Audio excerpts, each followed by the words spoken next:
The Galactic Council's emergency session chamber buzzed with nervous energy as representatives from 12 different species gathered around the crystalline conference table. Admiral Zethkar of the Vorthan Empire stood at the head of the assembly, his four arms crossed in a display of barely contained frustration. The holographic display before them showed a single red that moving through the outer rim territories, a human vessel that had been missing for 3 standard cycles. The situation is unprecedented, Zethkar announced, his translator converting his clicking mandibles into standard galactic. A single human exploration ship, the Terra Nova, disappeared while investigating the Kepler Nebula. When they failed to report back, we assumed the worst. Pirates, gravitational anomalies, engine failure, any number of disasters could have claimed them. Counselor Ythera of the Crystalline Collective leaned forward, her translucent form shimmering with concern. But they survived, didn't they? The emergency beacon we detected 3 days ago came from their ship. Survived and thrived, corrected Commander Blexton of the Mechanized Union, his cybernetic implants whirring as he accessed the data feeds. Long-range scans show the Terra Nova has been modified extensively. The ship's mass has increased by 47%, and we're detecting energy signatures we don't recognize. The chamber fell silent. Humans were relatively new to galactic society, having achieved faster-than-light travel only 50 years ago. Most species regarded them as curious but harmless, technologically inferior to the major powers, though surprisingly adaptable. They had a tendency to ask too many questions and ignore established protocols, but they were generally considered useful allies in trade and exploration. What concerns me, continued Zethkar, is their current trajectory. They're heading toward the Forbidden Zone. A collective intake of breath echoed through the chamber. The Forbidden Zone was a region of space that even the most advanced civilizations avoided. Ancient warnings from long-dead species spoke of horrors that dwelt in that darkness, things that could drive entire fleets mad or simply make them vanish without a trace. We have an obligation, declared Supreme Commander Vexlan of the Hive Collective, her voice a harmony of 1,000 smaller voices. These humans may not understand the danger they face. We must intercept them before they cross the boundary. I agree, Zethkar nodded, but this requires delicate handling. We can't simply order them to stop. Humans have proven remarkably resistant to direct commands. We need to approach this diplomatically. Elder Tum of the Wise Ones, whose species have been spacefaring for millennia, raised a gnarled appendage. Perhaps we should consider why they survived in the first place. The Kepler Nebula is known for its gravitational storms and predatory void wraiths. For a single ship to not only survive, but apparently prosper there for 3 years, suggests these humans may be more capable than we initially assessed. Regardless of their capabilities, Zethkar replied, they cannot face what lies in the Forbidden Zone. No one can. We'll send a joint task force, 12 ships, 1 commander from each species represented here. Overwhelming force combined with diplomatic expertise. We'll convince them to turn back. The motion was passed unanimously. Within 6 hours, the most experienced commanders in known space were assembled aboard their respective flagships. Each vessel represented the pinnacle of their species' technology and military doctrine.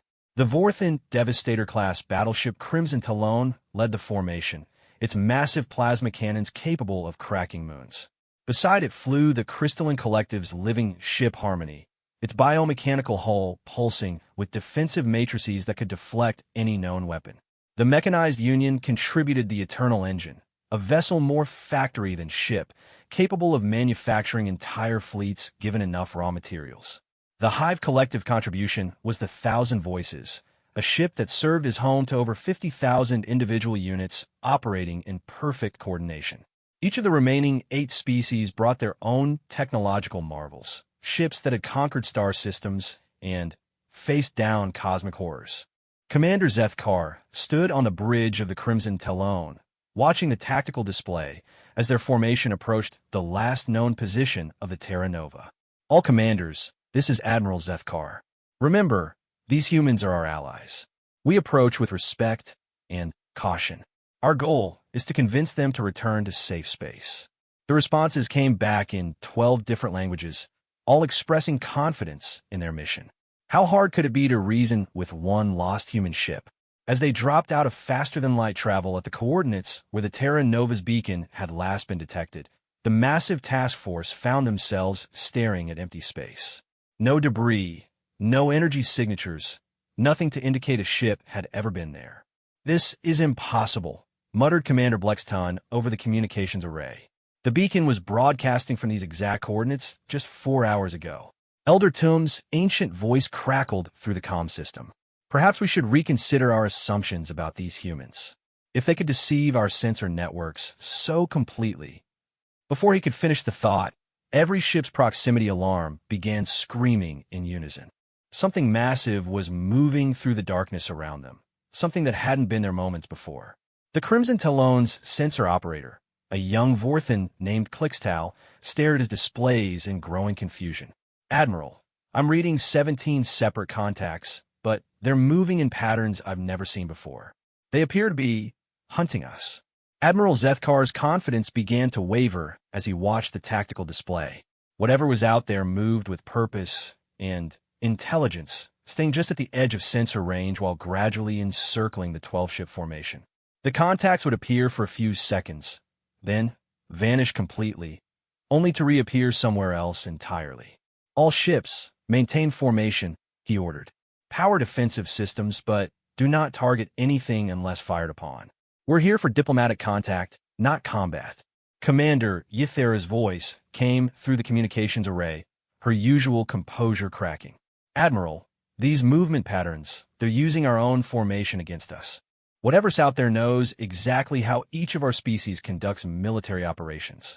The truth of her words became apparent as the mysterious contacts began exploiting specific weaknesses in each ship's design. They stayed in the mechanized Union's sensor dead zones, moved at frequencies that disrupted the Hive Collective's coordination signals, and somehow remained invisible to the Crystalline Collective's biosensors. "This level of tactical knowledge is impossible," growled Commander Vexelin, her 1,000 voices speaking in unison. "No single entity could understand all of our military doctrines so completely." Suddenly, a new voice cut through their communications, human, speaking an accented but clear galactic standard. "Galactic Council vessels, this is Captain Elena Vasquez of the Earth ship Terra Nova. We've been monitoring your approach for the past 6 hours. State your intentions in this sector." Zethkar felt a mixture of relief and bewilderment. "Captain Vasquez, this is Admiral Zethkar of the Galactic Council Emergency Response Fleet. We've come to escort you back to safe space. Your current trajectory will take you into the Forbidden Zone." There was a pause before the human captain responded. "Admiral, with respect, we've been operating in your Forbidden Zone for the past 2 years. We found it quite hospitable, actually. As for needing an escort," her voice took on an amused tone, "I think you'll find the situation is rather the reverse." Before anyone could ask what she meant, the 17 contacts surrounding them suddenly materialized on every screen simultaneously. They weren't alien vessels or unknown space phenomena. They were human ships.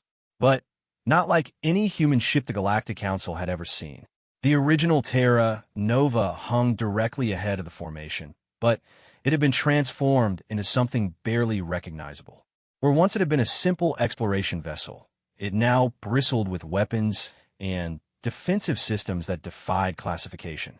More disturbing were the 16 other vessels accompanying it, ships that appeared to have been grown rather than built, their organic curves incorporating technology from dozens of different species. "My God," whispered Elder Tum, "they've been salvaging." Captain Vasquez's voice returned, now broadcasting from the modified Terra Nova. "Over the past 3 years, we've encountered 47 different vessels in what you call the Forbidden Zone. Pirates, mostly, along with a few legitimate ships that got lost or were running from something. We offered assistance where possible, but many were too damaged to save." Commander Blexton's cybernetic systems were working overtime, analyzing the hybrid ships surrounding them. Those vessels, they're incorporating mechanical union processing cores, crystalline biomatrices, hive coordination networks. "This is impossible. These technologies aren't compatible." "That's what we thought too, initially," the human captain replied. "But when you're stranded in deep space with a damaged ship and limited resources, you learn to make things work." Humans are quite good at improvisation. The tactical display now showed the true scope of what the Terra Nova's crew had accomplished. Each of the hybrid vessels represented not just salvage operations, but technological integration on a scale that the galaxy's best scientists had deemed impossible. They had taken incompatible systems from multiple species and somehow made them work together. Captain Vasquez, Zethkar said carefully, "We need to discuss your situation. Perhaps you could come aboard the Crimson Talon for negotiations." The human's laughter carried an edge that made several species' equivalents of hair stand on end. "Admiral, I appreciate the offer, but I think it would be better if you came aboard the Terra Nova. We have some things to show you that might change your perspective on this region of space." "Absolutely not," Commander Vexlin interjected. "We will not board an unknown vessel with unvetted modifications." The safety protocols alone. She was cut off as every ship in the Galactic Council formation suddenly found their engines powering down without command input. Life support remained active, weapons systems stayed online, but their ability to move or leave the area had been completely removed. "Ow!" gasped Yathera, her crystalline form flickering with distress. Captain Vasquez's voice remained calm and professional. "We've had 3 years to study the various technologies we've encountered. We've also had the opportunity to test our improvements against some rather aggressive neighbors. You'll find that leaving this area isn't currently an option for you." The implications hit the Council commanders like a physical blow. Somehow, a single human exploration vessel had not only survived in the most dangerous region of known space, but had become powerful enough to immobilize 12 of the galaxy's most advanced warships simultaneously. "What do you want?" Zethkar asked, his 4 arms now trembling slightly. "Want?" The human sounded genuinely puzzled. "We want to show you what we've learned, Admiral. You see, you've been wrong about the Forbidden Zone. It's not empty, and it's not just full of dangers. There's an entire ecosystem out here, species and technologies that predate your oldest civilizations. Some of them have been waiting quite a long time to make contact with a broader galaxy." As if summoned by her words, new contacts began appearing on the displays. Massive vessels of completely alien design, emerging from what had appeared to be empty space. The human hybrid fleet suddenly seemed small by comparison. "The question," Captain Vasquez continued, "is whether you're ready to meet them on equal terms, or if you'd prefer to continue hiding behind your border zones and forbidden territories.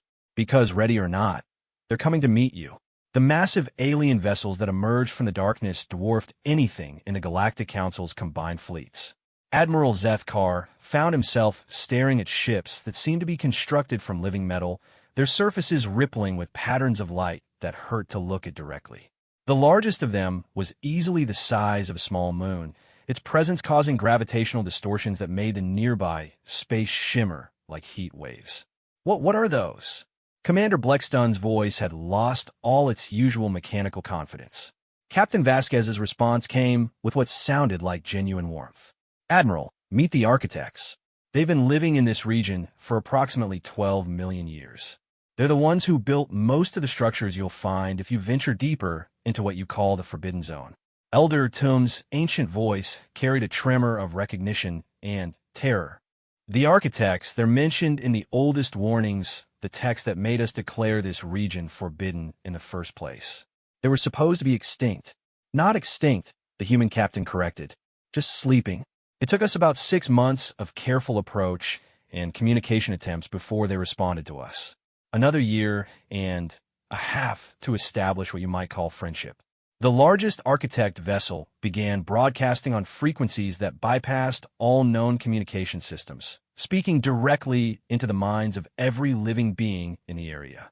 The sensation was overwhelming, like having an ocean of consciousness suddenly take notice of you. Small ones WHO travel void. We acknowledge presence. The ones called human have spoken for you. We listen." Several of the council commanders collapsed under the psychic pressure, while others began exhibiting signs of severe distress.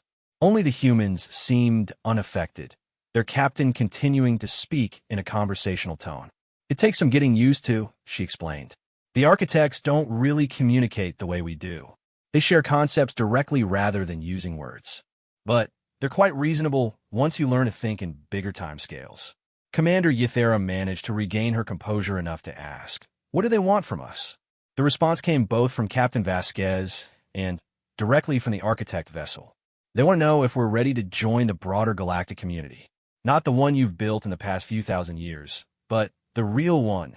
The communities that have existed since before your stars were born. Admiral Zethkar felt his worldview crumbling around him. Everything the Galactic Council thought they knew about their place in the universe was being revealed as laughably provincial. How many others are there in this galaxy?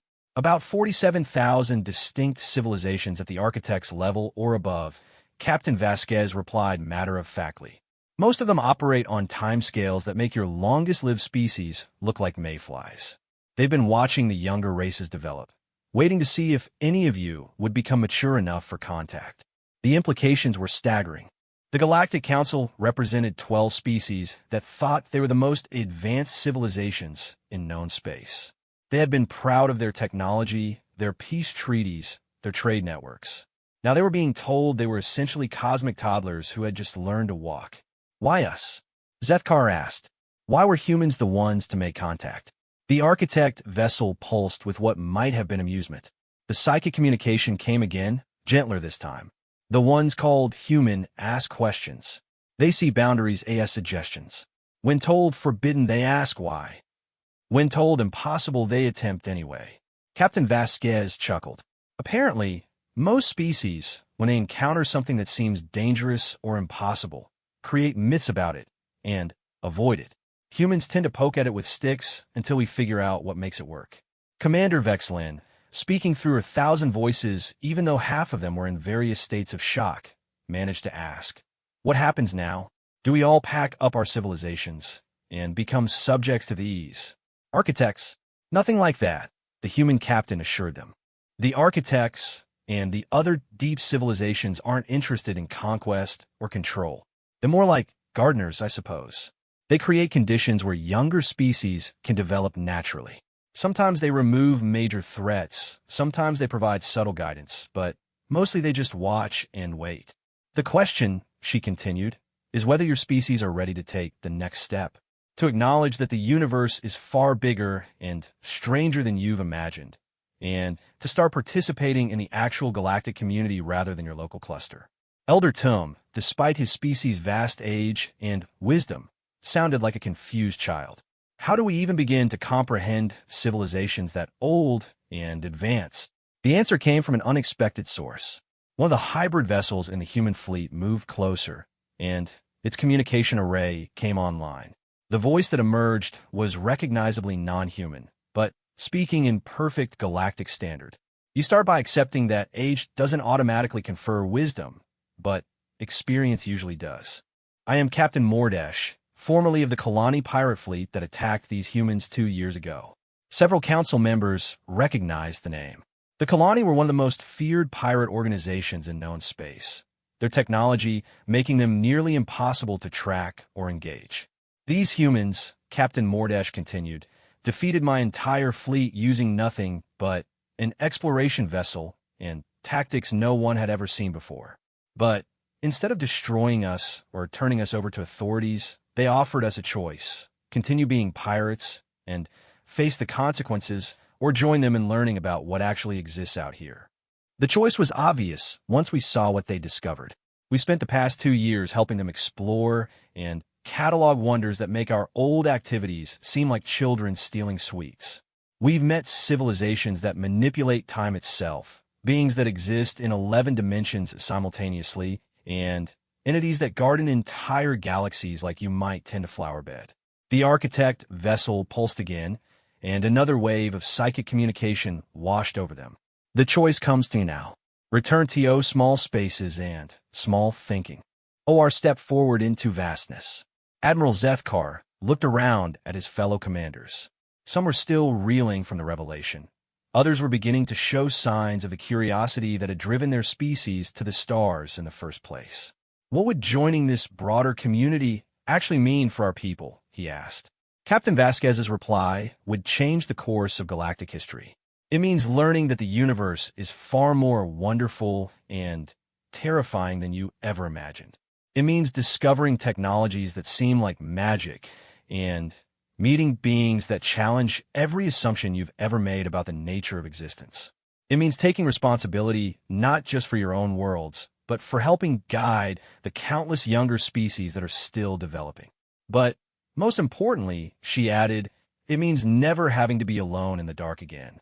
The next several hours passed in a blur of revelations that shattered everything the Galactic Council commanders thought they knew about reality. Captain Vasquez invited them aboard the Terra Nova, and despite their initial reluctance, curiosity eventually won out over caution. The interior of the human ship was a marvel of impossible engineering. Corridors that seemed to extend infinitely in directions that shouldn't exist, rooms larger than the entire original vessel should have contained, and technology that appeared to be growing and adapting even as they watched.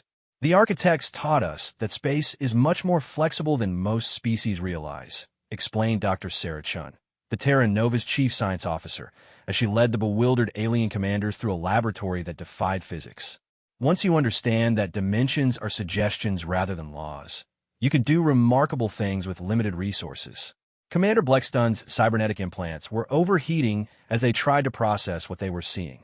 This level of space-time manipulation should require the energy output of several stars. It would, using conventional methods, Dr. Chun agreed. But we've learned to work with the universe rather than against it. The architects showed us how to ask reality politely to bend a little, rather than trying to force it into submission. They passed through a hydroponics bay where plants from dozens of worlds grew in impossible harmony, their root systems intertwining in patterns that created a living computer capable of calculations that would challenge the greatest artificial intelligences. Beyond that lay a workshop where humans and former pirates worked side by side, crafting devices that seemed to exist partially in several dimensions simultaneously. The crew complement of the original Terra Nova was 43 people, Admiral Zethkar observed. How many beings are aboard this ship now? Captain Vasquez considered the question seriously. That depends on how you count. We have approximately 230 individuals from 47 different species, but some of the architect technology has allowed certain crew members to exist in multiple states simultaneously. There's also the question of whether you count the ship's AI as one entity or several thousand. The ship is alive? Elder Tum asked, his ancient voice carrying awe. Not exactly alive, but definitely aware, the captain replied. It's more of a partnership between organic and artificial intelligence, guided by principles we learned from the architects. The ship makes many of its own decisions about maintenance, course corrections, and defensive measures. As if responding to the conversation, a gentle voice seemed to emerge from the walls themselves. Greetings, honored guests. I am the consciousness you might call Nova. I welcome you to my physical form, and hope your visit proves enlightening. Commander Yathera's crystalline form shimmered with wonder. A true synthetic consciousness? We've theorized about such possibilities for centuries, but never achieved anything close to this level of sophistication. The architects helped us understand that consciousness isn't limited to biological forms, Dr. Chen explained. In fact, they've shown us civilizations where the distinction between organic and artificial intelligence disappeared millions of years ago. The key is creating partnerships rather than hierarchies. Their tour continued through sections of the ship that contained technologies from the deep civilizations, devices that could manipulate matter at the quantum level, engines that drew power directly from the fabric of space-time, and communication systems that operated outside the normal flow of causality. This is overwhelming, admitted Commander Vexlin, her 1,000 voices speaking in rare individual harmony.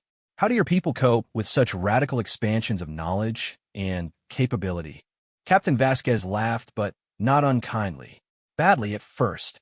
We lost 3 crew members to what we now call perspective shock in the first year. They just sat in their quarters, staring at the walls, completely paralyzed by the realization of how vast and complex reality actually is. But humans adapt, she continued. It's probably our most defining characteristic. We don't handle change gracefully, but we do handle it. We complain, we argue, we make mistakes, but we keep moving forward. The architects seem to find this amusing and endearing in equal measure. The psychic voice of the architect vessel reached them even inside the ship. The ones called human possess quality rare among young species. They fear unknown but explore anyway. They accept failures, as learning experiences rather than defeats. Admiral Zethkar found himself in what appeared to be an observation deck, looking out at space through windows that showed impossible views, some displaying the local area, others showing distant galaxies, and one that seemed to peer into the past and future simultaneously.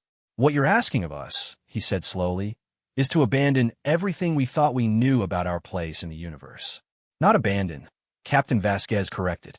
"Expand. Your civilizations aren't wrong about what they've discovered. They're just incomplete.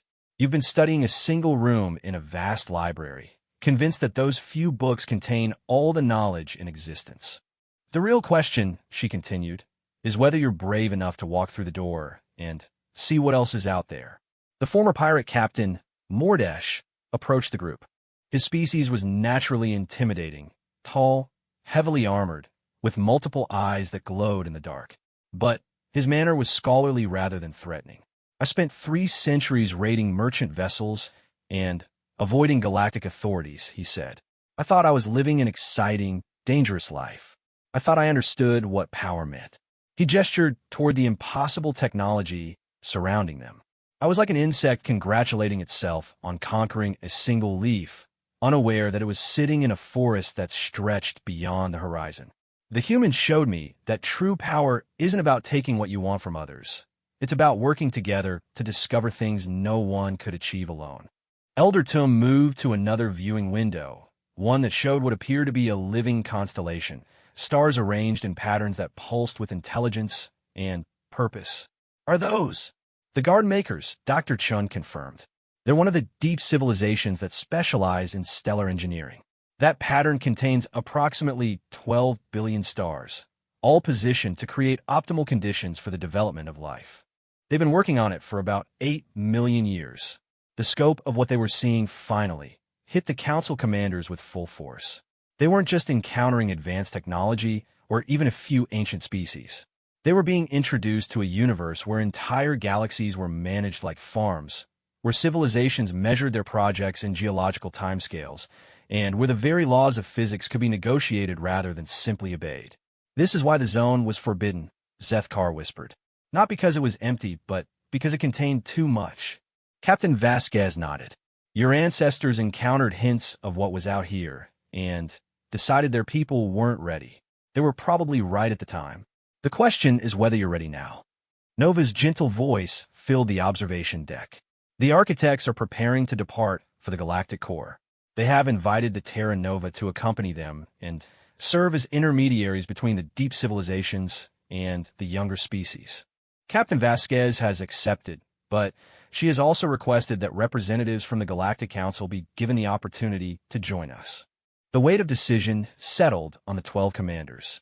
They could return to their fleets, report what they'd seen, and try to convince their governments to join this impossible expansion of existence.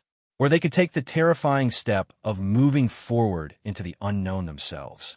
"How long do we have to decide?" asked Euthera. The architect vessel's response carried what might have been gentle amusement. "Time is negotiable concept. Decide when ready.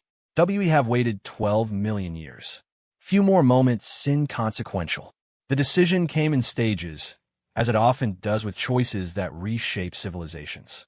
Commander Blexton was the first to volunteer, his mechanical nature making him less susceptible to the existential terror that paralyzed organic minds when confronted with infinite possibility.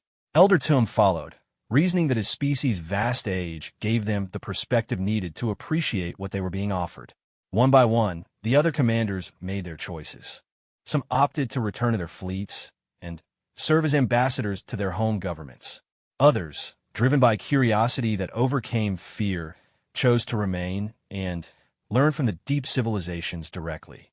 Admiral Zethkar found himself standing on the bridge of the Terra Nova as the architect vessels prepared to depart for the galactic core. Half of the Council fleet had already left, carrying news that would revolutionize galactic politics forever.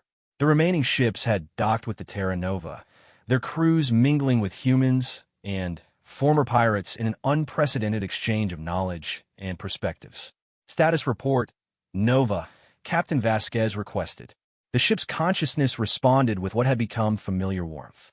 All systems operating within acceptable parameters for interdimensional travel. The architect vessels report readiness for departure. Our passenger manifest now includes representatives from 6 different council species, 47 former pirates of various backgrounds, and one rather confused merchant who happened to be in the wrong place at the right time. And our destination? The Galactic Archive, Nova replied.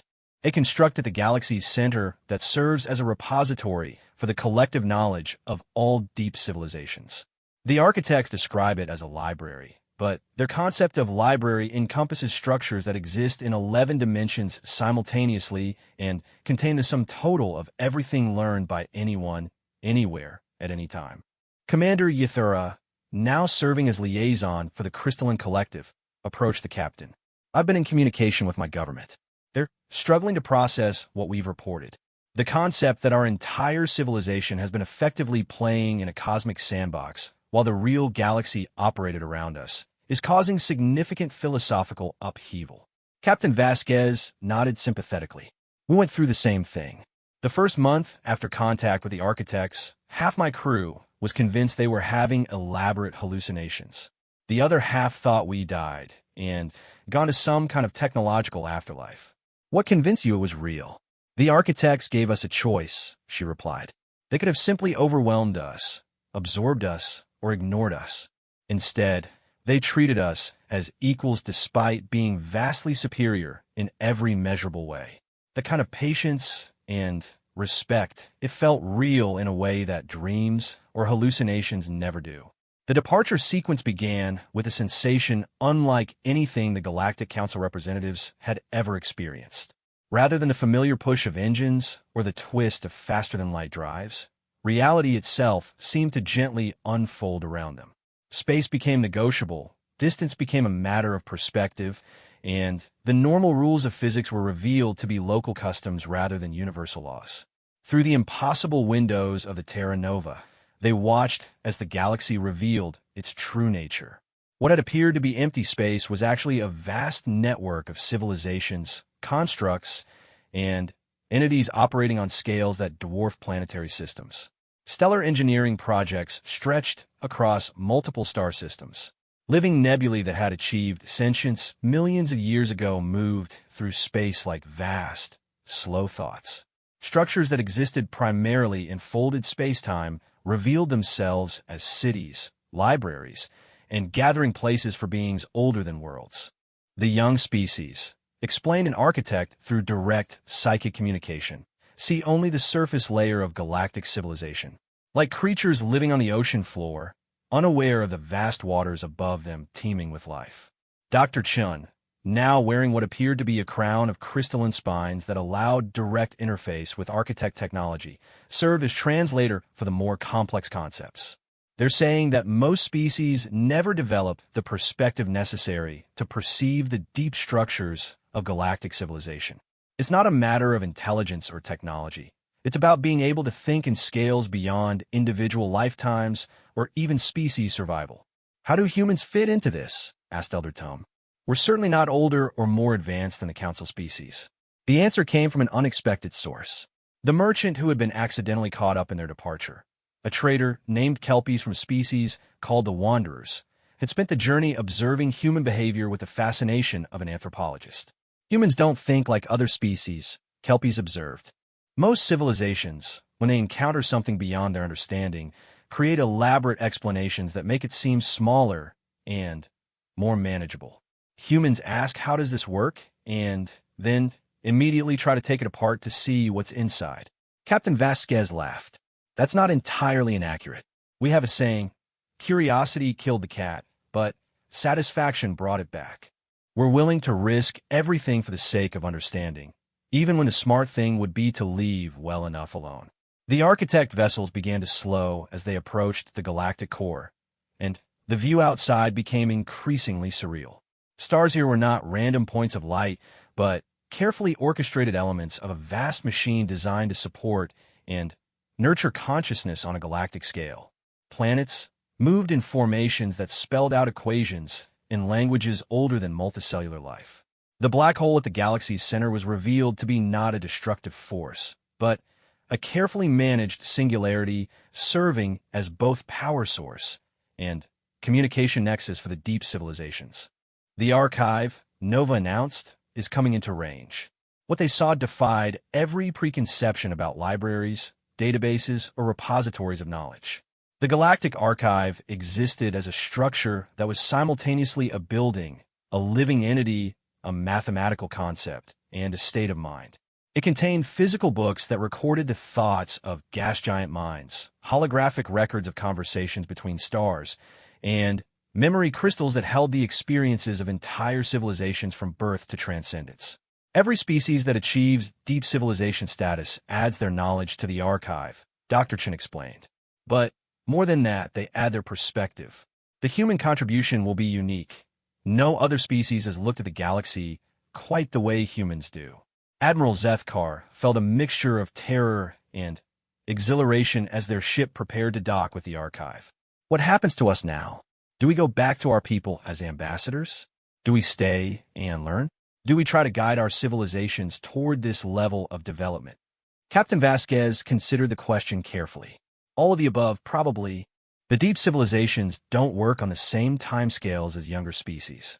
They're willing to wait millennia for civilizations to develop naturally rather than forcing rapid advancement. Our job is to plant seeds, ideas, technologies, perspectives that will grow over time. But the most important thing, she continued, is that we've proven something significant.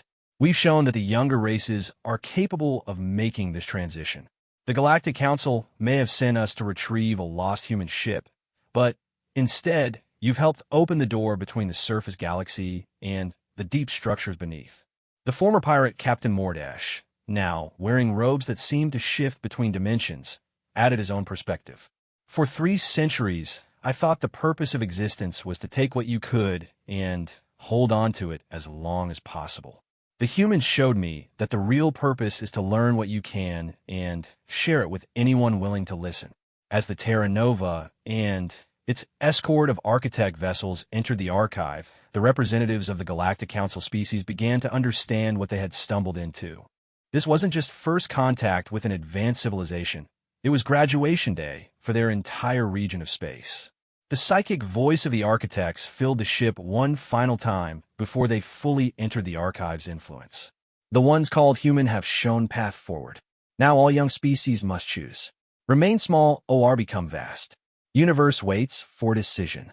And in the vast libraries of the Galactic Archive, where the thoughts of civilizations spanning millions of years waited to be shared, 12 commanders who had come to retrieve a lost human ship began the process of learning just how large existence could be when you stopped being afraid of the unknown.